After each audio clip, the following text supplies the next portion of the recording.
Alright everybody, I'm going to try something different tonight. This is my brackish open top tank. It has my figure 8 puffer in it. He's in the right hand corner right now.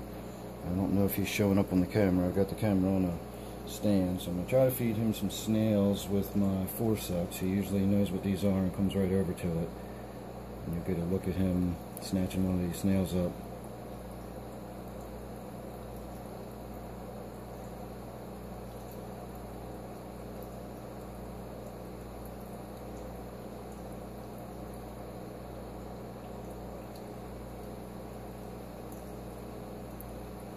Like all puffers, the figure 8 has tooth plates that continue to grow, so he needs to eat snails and shrimp and things like that to keep his teeth ground down so that they don't outgrow him.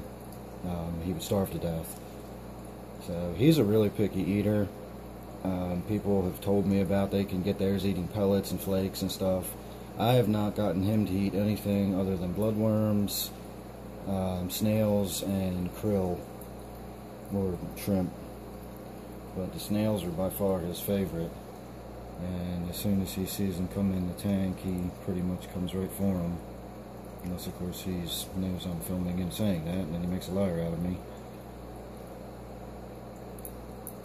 Sometimes if I tap the glass, he hears it.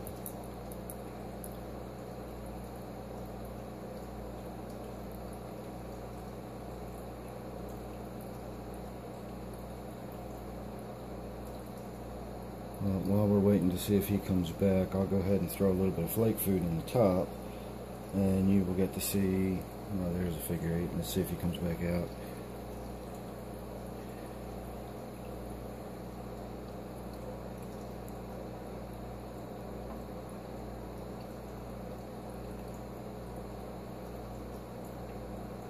For as aggressive as most puffer fish are, this guy seems to be really timid.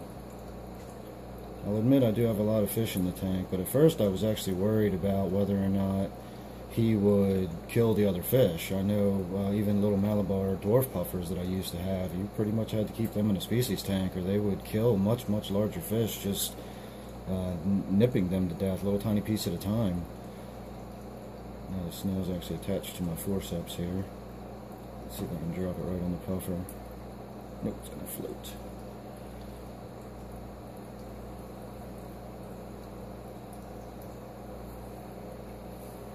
But he is not aggressive at all.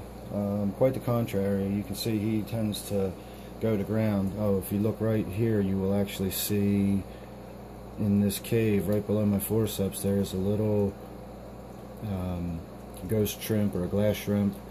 He has been in this tank for months. I always throw handfuls in, and it gives the puffer something to do. It's natural forage. He hunts them down. He chases them.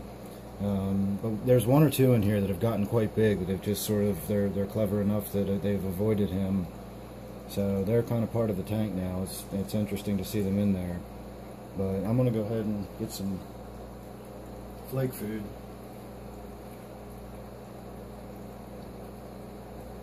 And you will see the surface feeding action of these rainbows.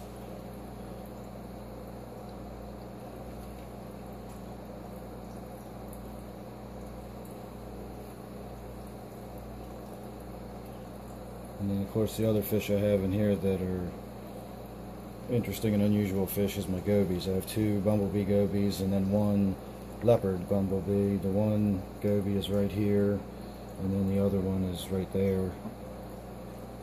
And the leopard is very small. He's about half the size of the other 2. And I don't see him nearly as often. He tends to be much more reclusive. But both the goby and the figure 8 are neat little fish. If you're even halfway toying with the idea of setting up a brackish tank because you'd like to keep some of these fish, then it's really worth it. It's not difficult to set up or keep the brackish tank. It's not like a salt tank or marine tank where you have to have a protein skimmer and all that. You will need to add marine salt. It is not just aquarium salt. You do need the marine salt, and you need to be able to measure the specific gravity, so you'll need a little bit of measuring equipment. But again, it's not too challenging. It's, you know, it isn't anything that you wouldn't be able to handle if you got a little bit of experience at maintaining an aquarium. The payoff, of course, is the figure 8 and the bumblebee gobies, which, despite what a lot of people may say, cannot live for a healthy time and a long time in a freshwater tank. I know you'll see them on YouTube all the time of people have these fish in freshwater tanks, but keep in mind, you're seeing a snapshot in time. You're not seeing the lifetime of that fish. Just because somebody puts one in it doesn't mean it did well 6 months later or 2 months later. It just means at the moment you're looking at that video, the fish was swimming around in fresh water. But the figure 8, puffer, and the gobies are very much brackish fish. They definitely need to be in brackish water. So keep that in mind if you're considering them. But also keep in mind that a brackish tank is not a real big challenge. And as you can see, there's plenty of fish available.